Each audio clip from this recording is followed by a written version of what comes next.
October 16, 1946.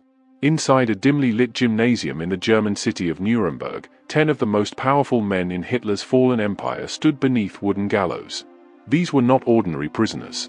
They were the architects of war, the men the world blamed for millions of deaths. The plan was simple. Justice would be carried out swiftly. But when the trapdoors opened that night, something went terribly wrong. What was supposed to be a clean execution turned into one of the most disturbing and controversial moments in the aftermath of World War II. Because many of the condemned did not die quickly. Some took nearly half an hour. And the man responsible for the executions may not have known what he was doing. When the war in Europe finally ended in May 1945, the world was left staring at the wreckage of the Nazi regime. Entire cities were destroyed. Millions were dead. And as Allied forces liberated concentration camps across Germany and Poland, the full scale of the Nazi system of terror began to emerge.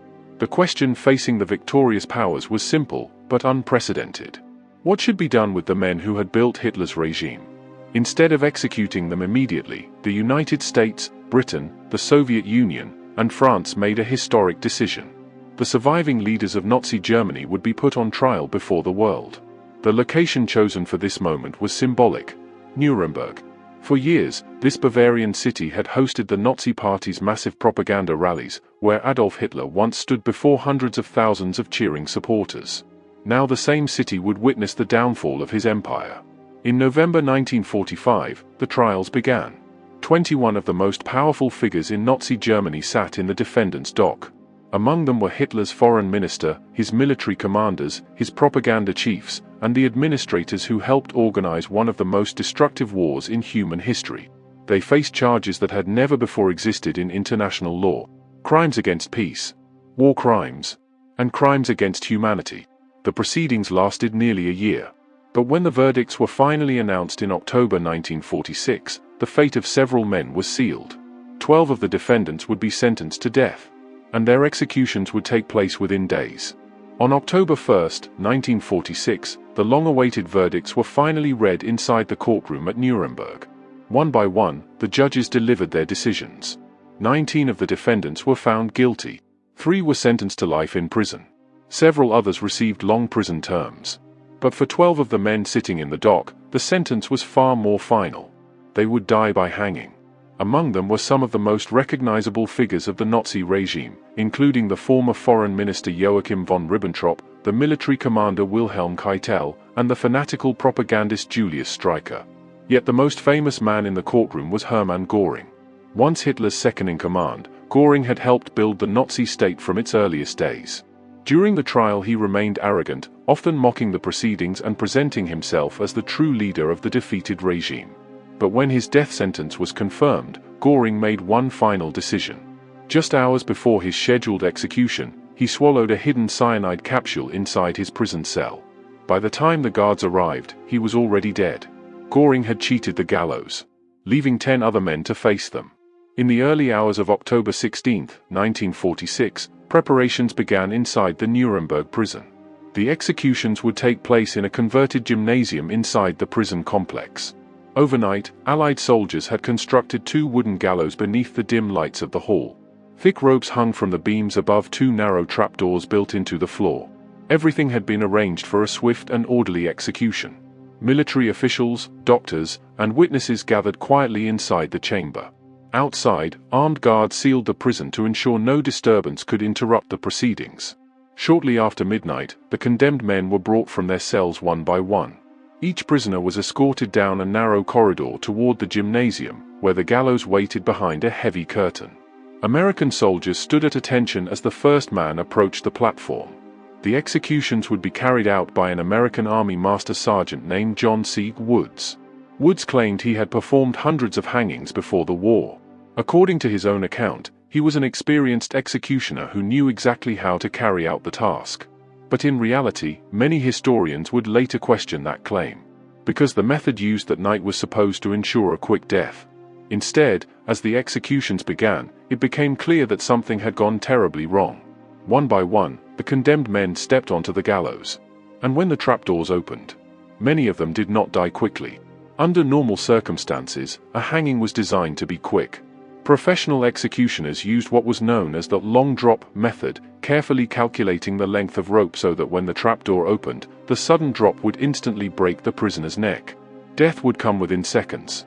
But that was not what happened in Nuremberg. Instead, the executions were carried out using what appeared to be a much shorter drop. When the trapdoors opened, several of the condemned men did not suffer broken necks. They slowly strangled. The first man brought to the gallows was Joachim von Ribbentrop, Hitler's former foreign minister. As he stood beneath the rope, a hood was placed over his head and the noose tightened around his neck. When the trapdoor opened, Ribbentrop dropped through the floor. But the fall was not enough to break his neck.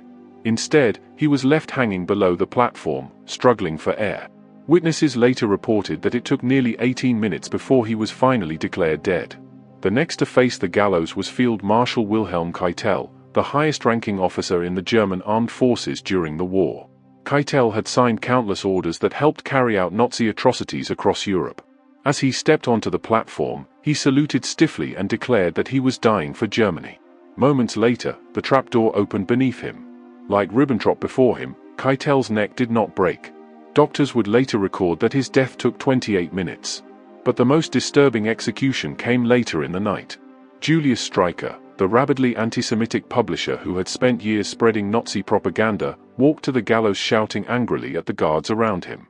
As the noose was placed around his neck, Streicher suddenly screamed a phrase that stunned the witnesses present. Purimfest 1946.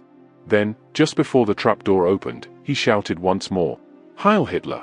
Moments later, the floor dropped away beneath him. But once again, the drop failed to break his neck.